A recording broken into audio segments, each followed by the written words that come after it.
السلام عليكم ورحمة الله تعالى وبركاته أصحابتي قالقة soo dhawaada meel walba dunida ka joogtaan waxaan idin leeyahay bash iyo barwaaqo igu noolaada halkan waxaan ku haynaa ninkii aad wada taqaaneen ee caanka ahaa Mursal Muuse oo afka furtay Mursal Muuse afka ayuu furtay waxa uu cadeystay markiisii ugu horeysay in uu bulshada Soomaaliyeed la wadaago in uu aad u jecel yahay gabadha la yiraahdo Hodan Cabdiraxmaan sawirkan aad ka arki kartaan wuxuu soo dhigay bartiisa Instagram-ka sidoo kale waxa uu bartiisa Instagram-ka ku soo shaaciyay sawir shalay laga qaaday galabtii 11 iyo bar markii ay Hodan Cabdiraxmaan meelaas bay ku beeganayd Hodan Cabdiraxmaan ay ka soo degtay garoonka Hargeysa iyadoo ka soo kacdantay halkaas iyo meesha la yiraahdo Mareykanka haddaba su'aasha meesha taala ayaa waxay tahay Mursal Muuse ma ku faraxsan yahay imaatanka gabadhani hadda waxa idin muuqda sawir waxa weeyaan muujinaya jacaylka iyo waxa weeyaan wanaaga ka dhaxeeyo Hodan Cabdiraxmaan iyo ninkeeda Mursal Muuse waxaad wada ogtihiin dhamaantiin asxaabtida tiimka Sofar waxaad wada socotaan in markii hore gabadha la yiraahdo Khadra Saliimo ay ahayd ooradiisa isla markaasna ay u hayso saddex gabdhood oo aad u qurux badan Ilaahay ku manaystay halka Hodan Cabdiraxmaan ay u hayso hal wax oo ah hal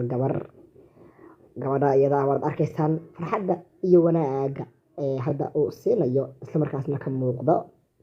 dad badan ayaa waxay isweydiinayaan asxaabtida qaaliga ah waa maxay sababta Mursal Muuse uu jacayl u siin laayahay gabadha la yiraahdo Khadra Saliimo gabdhaha ay u dhashay ma ahan hadii la kala tago muhiimadu waxay tahay hadii marba la kala tago waxa weeyaan jacaylkii la isku qabay halkaas ayuu ku dhamaanaya jacaylku waxa uu ku xiran yahay in la wada joogo oo la isqaboonin iyo xaas la wada yahay balse waxa meesha yaallo oo lama horaanka ayaa waxa ay tahay saaxiibayaal in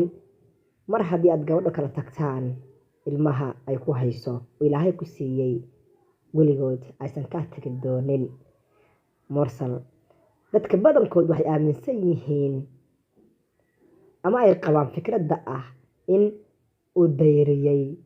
saddexda gabdhood ee ay u haydo Khadra Saliimo isaga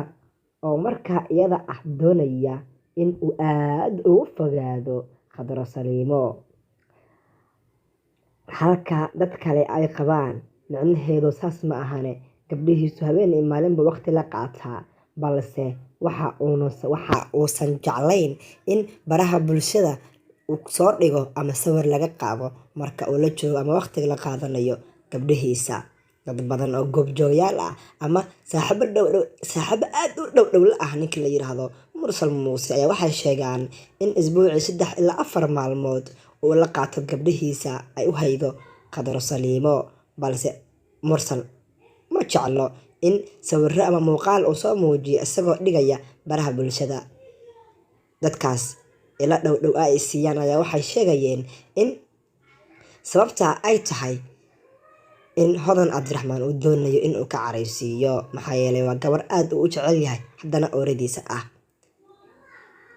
asxaabi waxa aad u xushid mudan Hodan mar gabadha la yiraahdo Khadra Saliimo in gabdhaheedu aad ay ugu walwal markaan leeyahay ay aad u daryeesho aad u jeceshahay baraha bulshadana soo dhigto haddana waxaad aragtaan sawirra snapka isaga qaaday barteeda Instagram-kana ay soo dhigtay mar walba ay halkaas ku soo muujiso Hodan Cabdiraxmaan dheere halka ay sawirro soo dhigto sawiradaas oo ah aad kuwa u careysiinayo Khadra Saliimo habtida qaaliga ah waxyaabaha kale aad in loo xus u baahan ayaa waxay tahay gabadha la yiraahdo Khadra Saliimo ayaa gabar aad u dhiigisay bulshada Soomaaliyeed aadna ay u yaabtay maxaa yeelay Mursal Muuse oo lagu baran inuu soo dhigo sawirro gabadha Hodan Cabdiraxmaan isagoo markaa ay baraha bulshada ka sheegay inay tahay gabadhiisa ama xaajiyadiisa ayaa waxa uu soo dhigay sawir uu ku soo dhaweynayo Hodan Cabdiraxmaan sawirka isaga ah waa ka mid jiro dhanka bidix waxaad ka fiirsaa waa dhammaan dadka ama asxaabta like ka bixay sawirka isaga Instagram-ka waxaa qayb ka ah Khadra Saliimo aad dareemi kartaa in aan calaamadeeyay Khadra Saliimo waxay like garaysay ama ay ku faraxsan tahay Mursal Muuse gabadha uu qabo Hodan Cabdiraxmaan wallaahi waa gabar aad waana hadal hayska ugu badan maanta baraha bulshada Soomaaliyeed aad ugu faloodaan waa gabar gob ah waa gabar isla markaasna aad u qiimo badan ayahay aad baan u salaamayaa Hodan Cabdiraxmaan Khadra Saliimo Mursal Muuse waan jecelnahay waan idin taageernaa balse waxaan idin leenahay jawiga hala dejiyo asxaabta qaaliga nabadeey.